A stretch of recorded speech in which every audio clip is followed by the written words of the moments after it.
காவல்துறை ரொம்ப அராஜகமான முறையில் மாணவர்களை வந்து கைது செய்திருக்கிறார்கள். அதுவும் எப்படியெல்லாம் கைது செஞ்சிருக்காங்கன்னு சொன்னால், பெண்கள்னு கூட பார்க்காம ரொம்ப மோசமாக ஆடையை பிடிச்சி இழுத்துட்டு போகிறது, அதே மாதிரி வந்து மாணவர்களுடைய கையை கடித்திருக்கிறார்கள் தமிழக காவல்துறை. அதே மாதிரி மாணவர்களை வந்து கைது செய்யும் போது அவங்களுடைய தலையை வந்து ஃபோர்ஸ்ஃபுல்லாக தரையில் அடித்து கைது செய்திருக்கிறாங்க. அந்த வீடியோலாம் இப்போ வந்து நாங்கள் வந்து ரிலீஸ் பண்ணிக்கிட்டு இருக்கிறோம். இன்னைக்கு வந்து இந்திய மாணவர் சங்கமும் இந்திய ஜனநாயக வாலிபர் சங்கமும் நாங்கள் வந்து சென்னை எக்மோரில் சித்ரா தேட்டர் துவங்கி ரமடா ஹோட்டல் வரை நாங்கள் வந்து ஒரு அமைதியான முறையில் ஒரு ஆதரவு பேரணி என்பது நடத்தணும். இந்த ஆதரவு பேரணி எதுக்குன்னு சொன்னால், டெல்லியில் தொடர்ந்து காக்ரோச்சஸ் வந்து நீட் தேர்வை ரத்து செய்யணும், அதே மாதிரி ஒன்றிய கல்வி அமைச்சர் தர்மேந்திர பிரதான் பதவி விலகணும், என்டிஏவை ஸ்கிராப் பண்ணணும்னு சொல்லி போராடிக்கிட்டு இருக்கிறாங்க.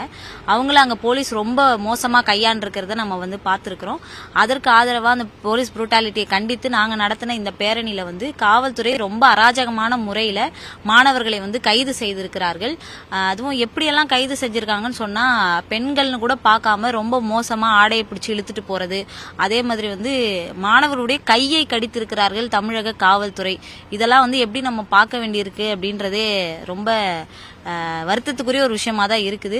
அதே மாதிரி மாணவர்களை வந்து கைது செய்யும் போது அவங்களுடைய தலையை வந்து ஃபோர்ஸ்ஃபுல்லாக தரையில் அடித்து கைது செய்திருக்கிறாங்க. அந்த வீடியோலாம் இப்போ வந்து நாங்கள் வந்து ரிலீஸ் பண்ணிக்கிட்டு இருக்கிறோம். அதே மாதிரி மாணவர்களுக்கு வந்து ஒரு 2 பேருக்கு வந்து கை வந்து ஷோல்டர் வந்து டிஸ்லோகேட் ஆகிருக்கிறதா வந்து சொல்கிறாங்க. ஸோ அதுக்கான ட்ரீட்மெண்ட்ஸும் நாங்கள் வந்து ப்ரொசீட் பண்ணிக்கிட்டு இருக்கிறோம்.